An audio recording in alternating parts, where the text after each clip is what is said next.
In this video, we are going to talk about floods in Pakistan due to global warming. So before starting this video, like this video and subscribe to our channel for future updates. Since the beginning of the monsoon season in June, at least 1,136 individuals have lost their lives as a result of the floods, which have affected at least 33 million people, or 1 out of every 7 people who live in Pakistan. In the southern Sindh and western Balochistan provinces, vast swaths of agriculture have been replaced by landscapes of water. Meanwhile, in the northern areas of the country, highways and bridges have been destroyed as a result of the rushing mountain rivers. Searing heat, hotter air holding more moisture, extreme weather getting wilder, glaciers melting, people living in danger, and poverty were all present and accounted for. These are all symptoms of a warming world. They worked together to bring persistent precipitation and disastrous flooding on the defenseless nation of Pakistan. The flooding has all the markings of a catastrophe caused by climate change, but it is too early to officially assign responsibility to global warming, some scientists tell the Associated Press. The flooding has all the hallmarks of a catastrophe caused by climate change. It happened in a nation that hadn't contributed much to the warming of the planet, but they keep getting hit anyhow, exactly as how it's been raining non-stop. The amount of precipitation that Pakistan has gotten this year is the greatest it has seen in at least 3 decades. According to Abid Qayyum Suluri, executive director of the Sustainable Development Policy Institute and a member of Pakistan's Climate Change Council, the amount of precipitation that has fallen so far this year is more than 780% higher than the usual. It is becoming more common in the region to see extreme weather patterns, and Pakistan is not an exception to this trend. Sherry Rehman, who is the Minister of the Environment, referred to the event as a calamity of unparalleled proportions. According to Mohsin Hafiz, a climate scientist at the International Water Management Institute based in Lahore, Pakistan is considered to be the 9th most vulnerable country to climate change. Rain, heat, and the melting of glaciers are all issues that scientists have frequently warned about in relation to climate change. While scientists are quick to point out these traditional fingerprints of climate change, they are not yet finished with the precise calculations necessary to compare what took place in Pakistan to what would take place in a world without warming. In the course of that investigation, which should be finished in a couple of weeks, an official determination will be made as to whether or not climate change has any role at all. According to Anjal Prakash, a research director at India's Bharti Institute of Public Policy, the recent flood in Pakistan is basically an effect of the climatic calamity that was looming quite large. The kind of non-stop rain that has been falling has never been seen before, said the meteorologist. The country of Pakistan is accustomed to monsoons and heavy rainfall, but we do anticipate them to be spread out, usually across 3 months or 2 months, according to the climate minister of the country, Rehman.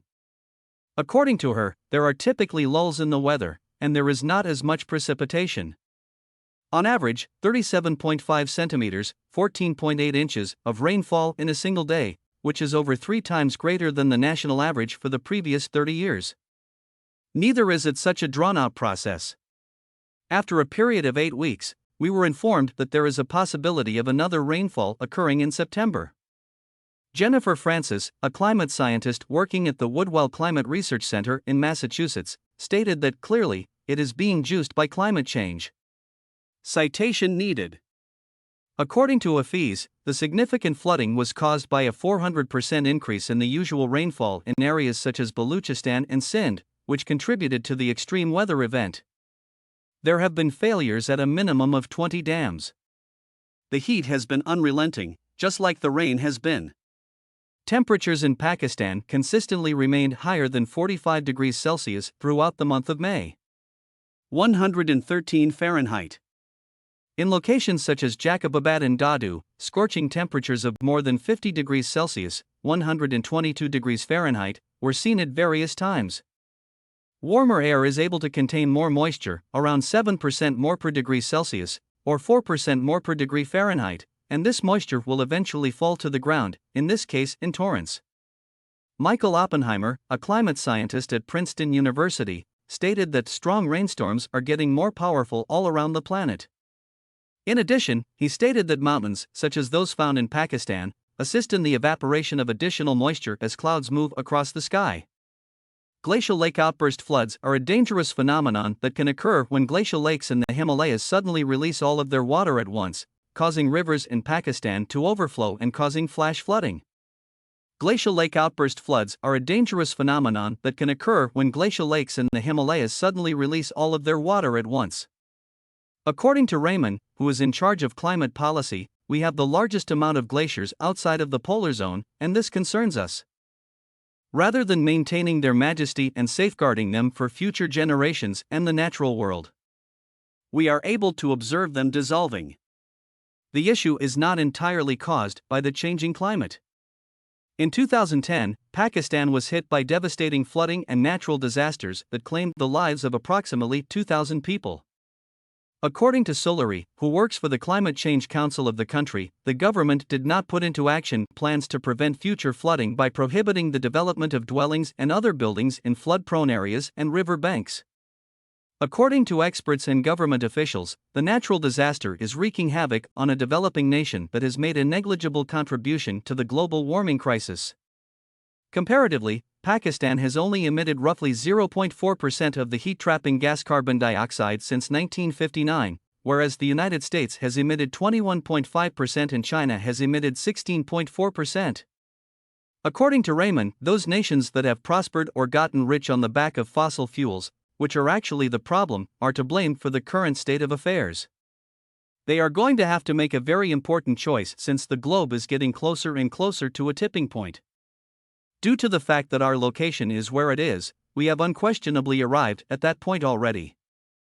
According to the National Disaster Management Authority, the monsoon season in Pakistan began in the middle of June, and since then, more than 3,000 kilometers of roads, 130 bridges, and tens of thousands of homes have been damaged across the country.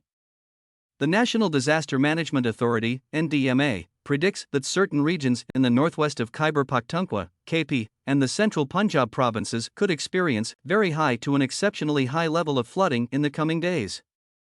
Former Prime Minister Imran Khan, whose Pakistan Tehreek-e-Insaf party currently rules KP and who visited flood-affected areas on Friday, described the level of destruction in the province as massive on his Twitter account after returning from his trip.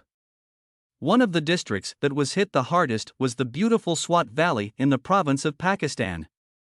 The catastrophe has befallen Pakistan at a time when the nation is in the midst of an economic crisis, with its foreign cash reserves rapidly diminishing and its inflation reaching historic highs.